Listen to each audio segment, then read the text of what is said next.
Hello.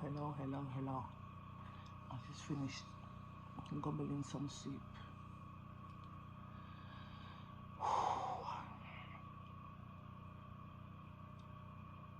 How I ruined my life. Look, it's what? Getting to, I don't even know the time. There you go. I don't even know the time. So first of all, I don't know what the time is. Second of all, it's probably getting to 12.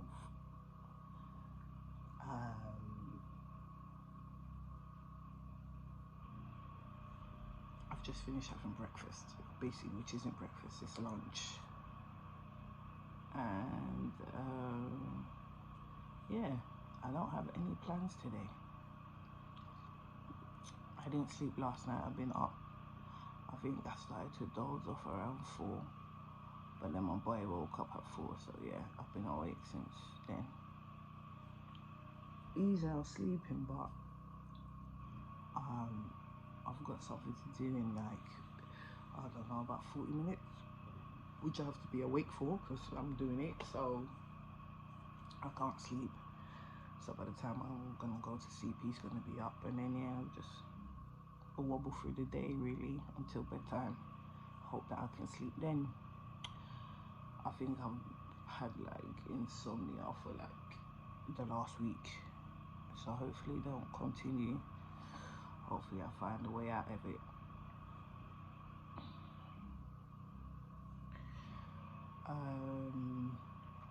Okay, I'm gonna do this off the top.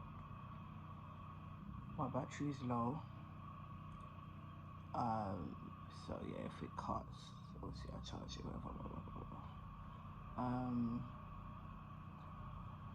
10 ways that I ruined my life. Number 1, where do I begin?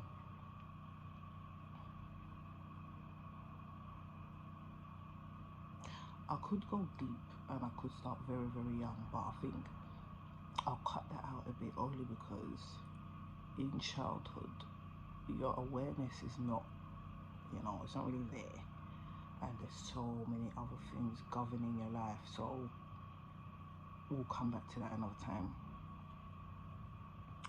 So I'll start from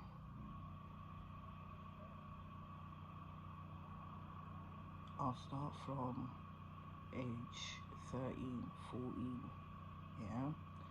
So when I was 13, I lost my virginity. First mistake. I lied to the guy. I told him I was 14. Still no good. He was 16. So it's a dirty world out here. And that was back then. No social media and all that. So yeah. So watch your boys, watch your girls. Big mistake.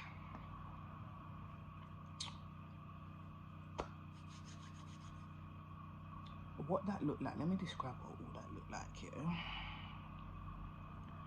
So I had a couple mutual friends, he had a couple mutual friends, so we were all like a little group, we all link up, you get me, and then it's like, oh, I'm linking you, you're linking him, whatever, them type of things.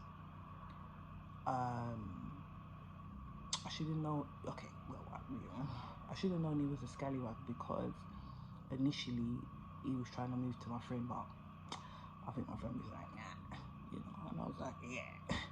So you get me, so I was like, alright, I'm next, you get me. So I was like, yeah, this guy seemed like, in my world, it wasn't like a type of guy that I wasn't even really getting guys. That's another topic, wasn't even really getting guys in general. So this guy was like, ooh.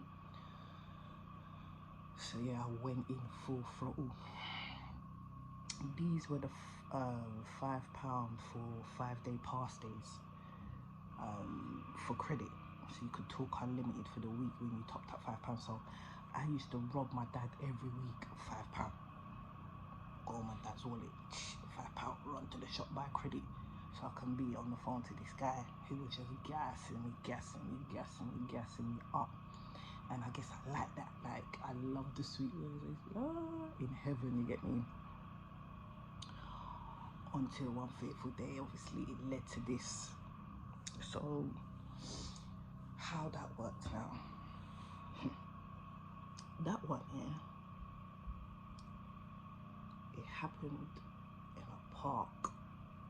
I know, dark park.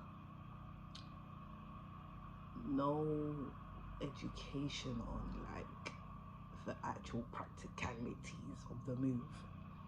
So when it happened, like, obviously I was in pain. I was like, ooh, I didn't expect this. I can't lie, that's one pro. I feel like if I knew beforehand that what it was about, I still won't have the guts to do it till today. I'll be like, what? I don't like them things. I'm like, what? Is that how it? Nah, I can't do that. So I would have been nervous all my life about that, which isn't a bad thing too, because it would have saved me a lot, which, well, we'll talk about that another day. But in general, thank God I didn't know what that was about. Okay, I think the bit that traumatized me the most about that year,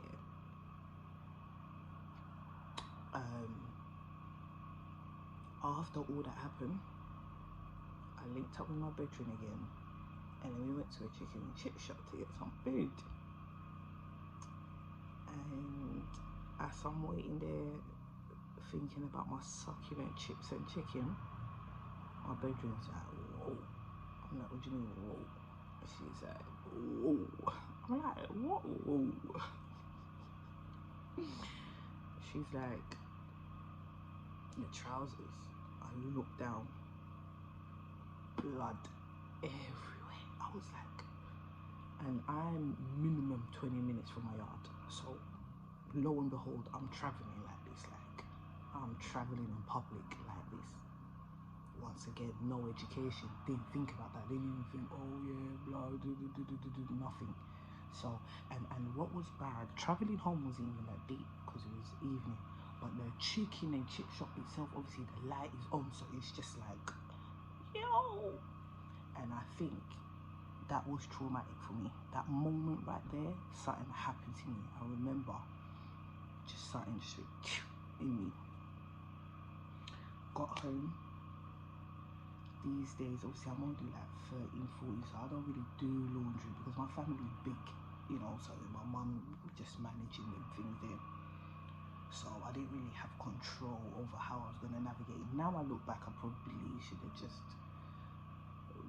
dashed those trousers, but they were like one of my favourite jeans, which I liked. I liked the way they fitted on me, because I'm in that era, really, sexual attraction, hence why I've even ended up in this situation. So I'm not letting go of them jeans that make my body look big and all them things. Like, nah. They're staying. So like an idiot, what I went to do is wrap up the jeans and put them right at the bottom of the washing basket, the washing basket that had dirty clothes in there. Because I know I've never seen that basket empty. Like I said, I've got a big family, so I was like, you get me, I've got time or whatever, no one's ever gonna see it, tucked it in. Months later, I know, months later, my mum calls me, Rebecca, I'm like, yeah mum, go down. And then she's already holding it, just looking at me, she's like, you know, what's this? Which I'm sure she probably knew what time it was, like, because that wasn't just some little period thing, like, yo, the blood was from, obviously, my bum area all the way down to my knees. So my mum knows that, yo, what a one, you get me? Either you done something or you're gonna kill somebody or something, and you got, you know. So I was just like, obviously I lied, I was like, I ain't really sure, you know, I'm not really sure what that is. I guess in my period. She didn't really argue with me, she didn't say nothing, she was just like, she went about her way, I went about my way.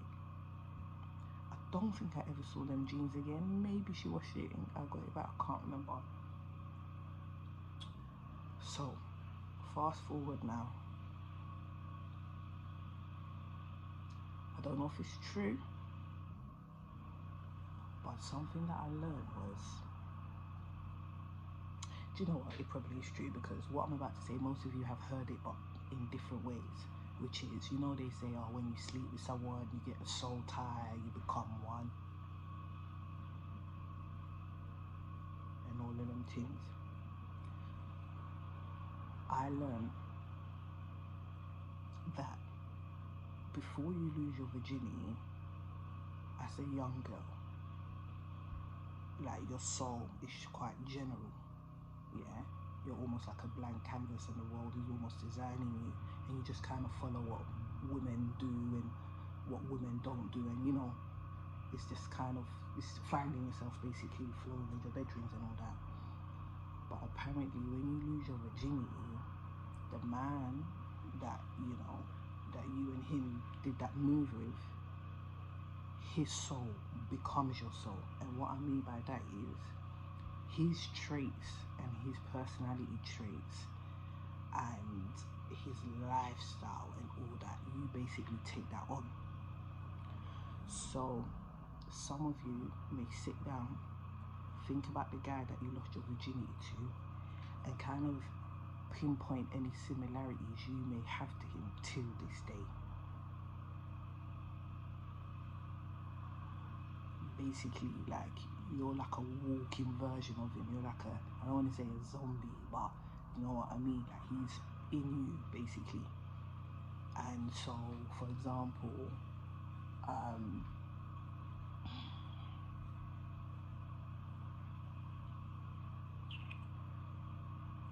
yeah, we'll come back to that. But that's number one way. So stay locked for the second way I ruined my life. Thank you for joining me.